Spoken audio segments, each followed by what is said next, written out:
Hi hello welcome to jar TV. వాలంటీర్లతో pension door delivery చేస్తే అడ్డుకున్నాడు చంద్రబాబు. నేడు అర్హత కలిగి సాధించుకున్న పెన్షన్లు రీవెరిఫికేషన్ పేరుతో తొలగిస్తున్నాడు. ఇప్పటికే 3,53,226 మంది పెన్షన్లను కోల్పోయారు. గతంలో చంద్రబాబు హయాంలో 39 లక్షల పెన్షన్లు ఇస్తే వైఎస్ జగన్ 65 లక్షల పెన్షన్లు ఇచ్చారు. అర్హత ప్రమాణాల్లో మార్పులు చేసి అర్హులందరికీ లబ్ధి చేకూర్చారు వైఎస్ జగన్. ఏ ప్రభుత్వమైనా ప్రజలకు ఇవ్వాలనుకుంటుంది.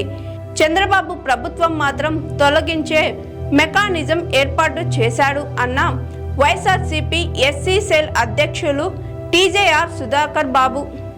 చూసారు కదండి. ఇలాంటి ఇంట్రెస్టింగ్ వీడియోస్ కోసం జార్ టీవీ ఛానల్ని చూస్తూనే ఉండండి. Hi, this is Swathi. Like చేయండి, షేర్ చేయండి, కమెంట్ చేయండి అండ్ సబ్స్క్రైబ్ చేయండి GR TV. Hi, this is Monica. Please like, share and subscribe GR TV.